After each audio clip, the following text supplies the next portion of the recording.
I keep forgetting. Did the Niners play Tampa this year? They play the Bucs, right? All right. Is it before week 8? I have not done what I'm supposed to. I've not memorized the schedule yet. Week 11. Ooh, too bad. Because you got to show up by week 8 to get paid. I gotcha. Right?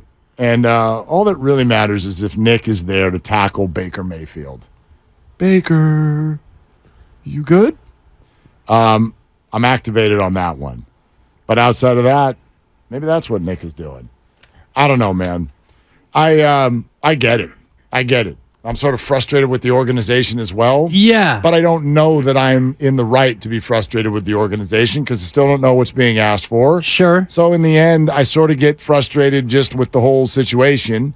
I don't know that that's rational either. For all I know, they've already agreed on the average annual. And there's some other stipulation going. I don't know. I don't know what's going on. And it has gone on way longer than, to me, what is rational. By the same token, we've watched this a lot when it comes to big-time business. Yes, deadlines spur action. And sometimes, by the way, that even gets blurred. Do you know what I mean? Like, yeah, he might miss a game. He might miss a game. And I think that's a huge mistake. But by the same token, it's not a disaster. What if they win the game? Are you still angry? I don't, and by the way, right. Factor that into these negotiations. Emmitt Smith famously held out. Cowboys went 0-2. Jerry had to buckle. Yeah. Well, what if Nick holds out and the Niners go 2-0? What if Kenny Pickett has all day to throw and Pittsburgh beats you 25-11? Well, but so and it has to be 11. You're right. So the point is, guys, Nick, Parag, Brian, everybody, the point is you are playing a leverage game if you allow this to get to games. And I wonder how much the pendulum swings against Nick if the team plays without him and the team loses. And I wonder how that all plays out in terms of the Nick Bosa part of this, because right now it feels like most fans, myself included, are more likely to blame the organization than they are to blame Nick. But if the reports come out, and I'm thinking about the Ian Rappaport report from earlier today talking about how, the team maybe hasn't offered as much as was otherwise reported. Did he say that? I think that he said that the report was that he hadn't gotten an offer as high as Aaron Donald's. It was higher than TJ Watt, but lower than Aaron Donald. Maybe I misheard it. All right, well, let's play it. Here it is. Okay. Ian Rappaport, NFL Network. I would say this, and I know it's been said on social media, and this point has been made, but I will still make it. The Bosas take their value extremely seriously, from the top, from the father, to Joey Bosa, to Nick Bosa.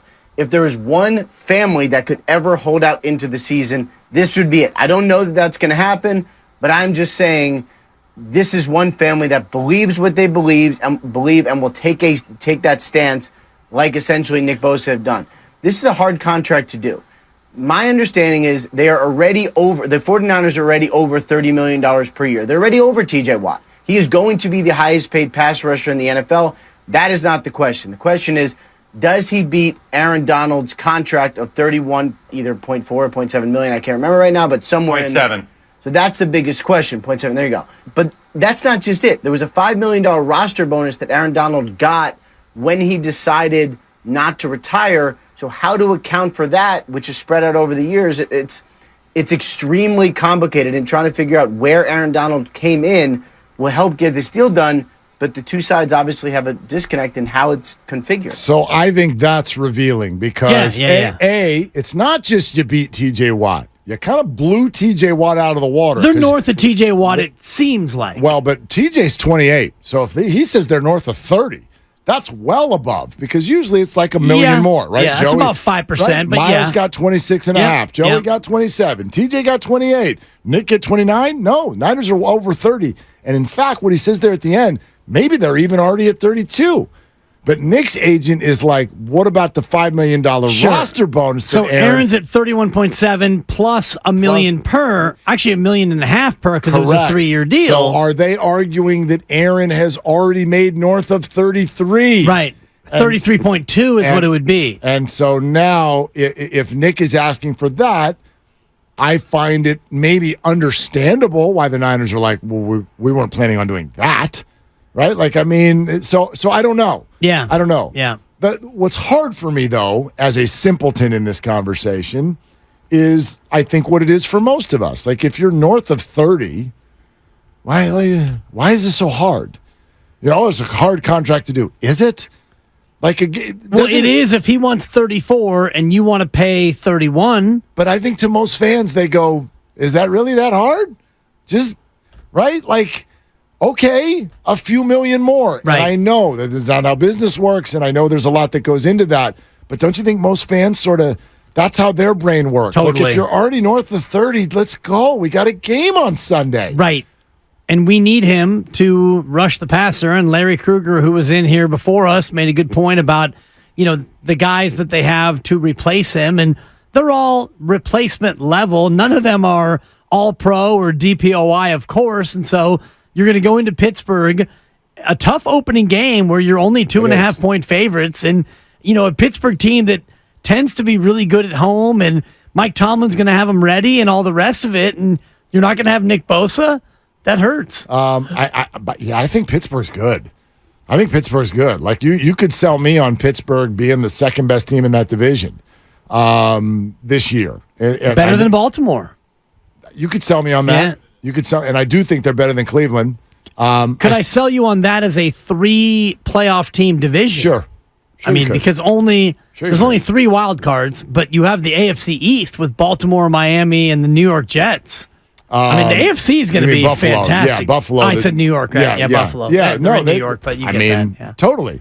It feels like, of the however many wild card teams you're throwing in there, 3 wild card teams. 3 wild cards. I don't know. Don't forget the Chargers. Exactly. Don't write off the Broncos. You can write off the Raiders. Oh, sorry. Okay. But the AFC is unbelievable. Yeah. The AFC is incredible. Like the South will get 1. And then feels like that. The East, the North, and the West, you could pick like 6 teams to fight for the 3. Would you be blown away if Tennessee was relevant? Just relevant. Oh, I love Tennessee. Yeah, I've been a big Tannehill guy. Houston is not a playoff team. The Colts are a disaster. Oh, Jacksonville's good. That's who's probably going to win the division. Yeah, Tennessee's right there. I mean, let's go to CJ in the city with Willard and Dibs. Hey, CJ, thanks for calling. What are you doing? Hey, what's up, guys? Nothing much. Just on my break. Just finished eating up my little deli sandwich. Nice.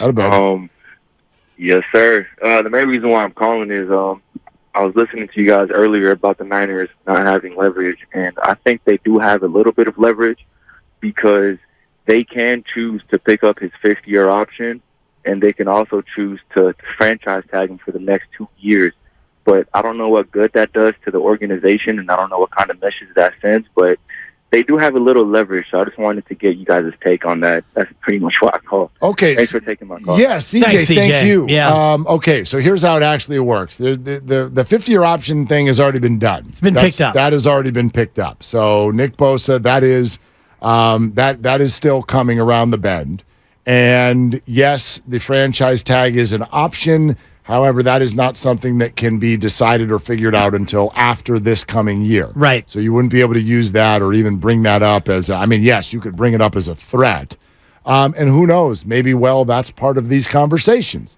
Nick Bosa might be saying right now. And he gets the average of the top 5 salaries at his position. If he were to franchise tag. And which is probably about 27 or 28 million. Yeah, but it's a bad deal for Nick. Again, one thing, CJ's not wrong. And I agree completely. The Niners are not leverageless. I think they've got less than Nick, but they're not without leverage at all. They're the team. Nick doesn't get paid or he doesn't get on a field if he's not on a team. Right. So the 49ers can actually prevent Nick Bosa from playing football for the next 2 years of his life if this were to get to that spot, if this were to get angry and contentious and awful. Think Trent Williams with Washington a couple years ago. That's where this got. And Trent was just like, I'm going to chill over here. Washington's like, fine, chill over there. We'll see you later. And it dragged, and it went into seasons, and it was awful. You don't want that. You don't want that. In a Super Bowl window, no. Especially in a Super Bowl window. And for Nick, in the prime, like you're in your mid-20s. So, yes, the Niners do have a piece of the leverage pie.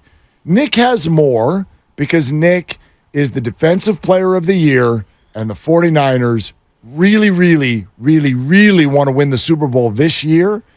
And I'm on record. I do not think they can win it without him.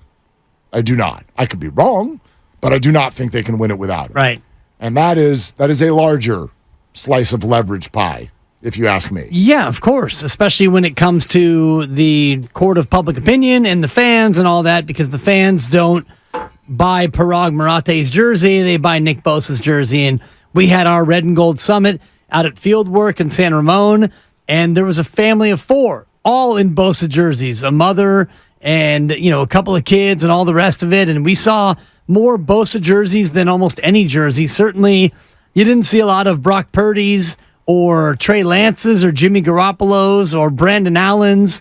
You saw a little bit of Christian McCaffrey, but the fans are locked on to Nick Bosa. So if you get into this and it becomes an untenable situation and it becomes an actual hold out, and I was saying this in the crossover about the Niners playing softball with it, and they have, and that's why I don't think that they would get to the point where, the deal is off. You're going to have to play under the fifth year option. And, by the way, we can franchise you next year if you don't want to play ball with us. They have not taken that tack at all. So that's why I think that they've given up a lot of their leverage, because they chose not to go the hardline route. Well, they can take a change and go that way anytime they want. They could, but I think now it would be a little bit more disingenuous if they decided to go hardline now. Right, but that conversation came up within the framework of the idea that that's exactly what Nick Bosa's agents did. Like Larry brought up the idea that as soon as Trey Lance got traded, well, let's up our ask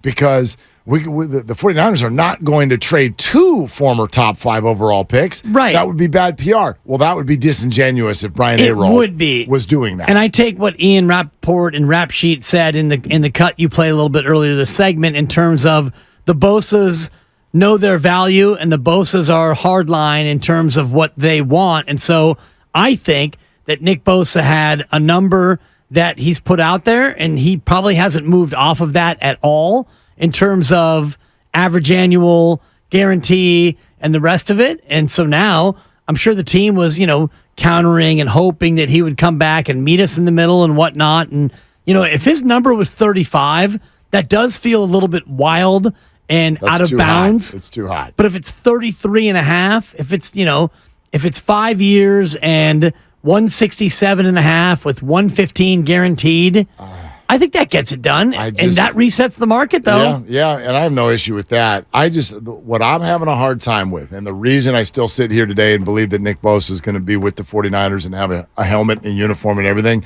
by this weekend, is because a lot of the people who are dialed in reporting on this, from Rap Sheet, Diana Rossini, Josina Anderson, all of those folks, and these people know who they're talking to.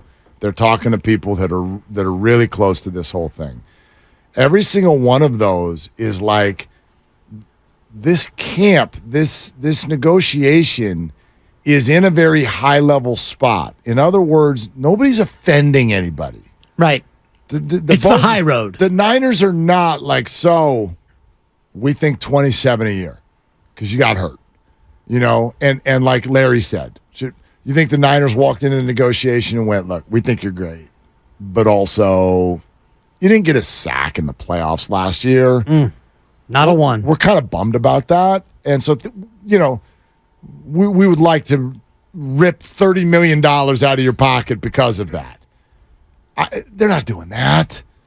The Niners came to the dance with their checkbook. The Niners came to play. They came to get this guy paid.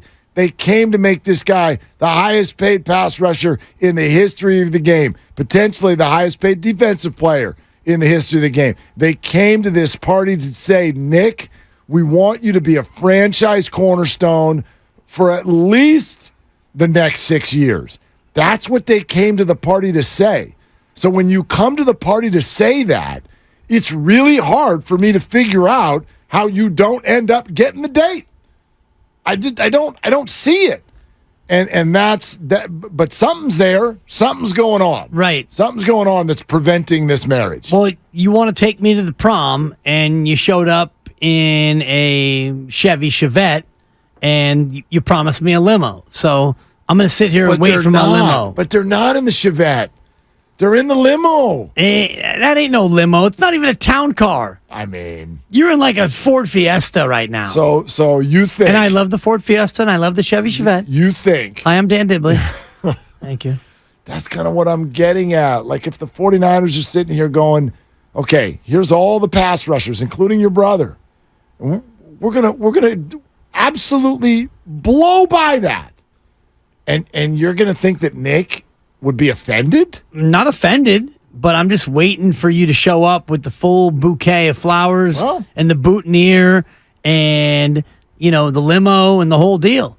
And, I think that he's just waiting. He has an expectation for where it should be, and I don't think that they've gotten there yet. There is I would love everyone to acknowledge this. I wonder if you agree. There is a scenario where this turns on Nick. Absolutely. And so this is, to see. I think it's one thing that turns on Nick. What do you think it is? When the word gets leaked that they offered him a record-setting contract and he still said no, and then they lose to Pittsburgh. Right, but no, I turn it the other way. What if they beat Pittsburgh? Nick is not wanting, and this sounds weird because it's not like he's going to root against his team, but if you're just talking leverage is the Niners losing this weekend, not winning. For Nick. Yeah. Absolutely. And also, this one makes me laugh sometimes because the report you just referenced was from Diana Rossini. The Niners have offered a record-setting contract. Okay, so Diana's talking to the Niners. I'm pretty sure Rapp is talking to the Bosas. And you can hear the two of them kind of playing tennis with words based on this whole thing. When Diana says they've offered him a record-setting contract, I got one question and one question only. What record? What record? Right. Highest paid pass rusher of all time? Deshaun Watson, highest guarantee? Is it the highest non-quarterback guarantee? Is it the highest defensive player of all time? Is it the most money ever offered to an athlete? Is it the most money ever offered to a Niners defense? Like there are a billion records. Right. I don't know which one you broke. So that feels like a little bit of a game. But did you hear what Travis Kelce said about Chris Jones on the podcast over the weekend? Yeah. This is fascinating now. Before he got hurt, right? Before he got hurt. Ow! That really hurt. Sorry. Actually, and I don't know if they're just internet rumors. There's some rumblings. The questionable for Thursday, hyperextended, and then some people are like, no, he's going for an MRI. So I'm gonna see if we can find out a little bit more. The Chiefs have said they believe his ACL is intact. ACL's intact. Okay. But could this be a multi-week injury? Well, they've not said yet that it's not. We'll ask Dr. Feely at 4 o'clock about the hyperextension, but I believe that tends to be more of an MCL issue. Yeah. But go ahead. Okay. As a former hyperextender himself. Travis, is there any leg injury you've never had? I was at Las Ramblas in Barcelona, and I hyperextended my knee. You didn't answer the question. I have my PCL and my LCL are both intact. Okay, you're being very evasive with the way you answered that. 3 of my CLs have been hurt. 2 of my CLs are fine. All right, so if you hurt the LCL, you're in a world of hurt. You're in trouble. Yeah, that's a kneecap issue. So check this out, though. Biting a kneecap. The tone of everything can change. I think you're right. I think most people right now are mad at the Niners. Okay, but if you get to this weekend, the Niners win. And yes, more stuff does start hitting the news. Oh, well, the Niners offered 32 a year. The Niners offered 33 a year. And he's still holding out. Oh, they'll turn. They'll turn on him big time. And this was interesting because this felt like another player, a teammate, playing with someone's money. And you do not hear people do that very often. Kelce, quote, Chris, can you please come back? You're really scaring me, man. I don't get it. You must know something that I don't know because I just don't get it. I really want to get another Super Bowl ring with you, brother. This is me bargaining you to just come back and play football for the Chiefs. Please, we need you. We need you bad. Please. And I don't know what the situation is.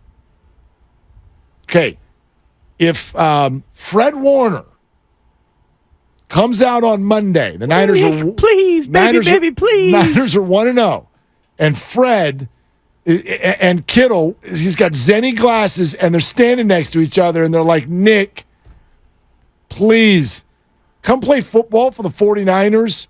We don't get it. We don't understand. Why aren't you here? Watch the fan base change in a snap. Yeah, I don't think that they would do that. I don't either. To their brother. I don't either. But Travis just did it to Chris. Well, I mean, that's Travis. Yeah. He of 50 First Dates fame, or whatever that show was that he had, a reality show That's where right. he was trying to chasing Kelsey. Whatever it was, Kelsey? yeah. I think it was Chasing Kelsey. Yeah. 50 First Dates was an Adam Sandler. I Drew know, but he Barrymore had, flick, but, I believe he had 50 women, like one from every state or something. Yeah. Oh, Catching Kelsey. Yeah. Catching Kelsey. Sure. Yeah. Yeah. It's better than my alternative title that I had for him, but Catching Kelsey. yeah, that's and I can't even say it on the air because it's too racy, but I do think that if that happened, I think if they go 0-1, and then, if somebody asks Fred Warner after the game, yeah, hey, Fred, you guys generated no pass rush today. You didn't have any sacks. It looked like you guys were really up against it defensively. Do you have a message for Nick Bosa? And Fred says, Nick, show up, dog. We need you. Cleveland Furl's not getting it done. And Kerry Hyder Jr. was more Hyder than he was Kerry. Show up, dog. Show up, dog. If that happens and they go 0-1, then I think you're right. Yeah. So they're like, make no mistake, they're all playing a dangerous game, and it changes week to week, and it can turn on you in the blink of an eye.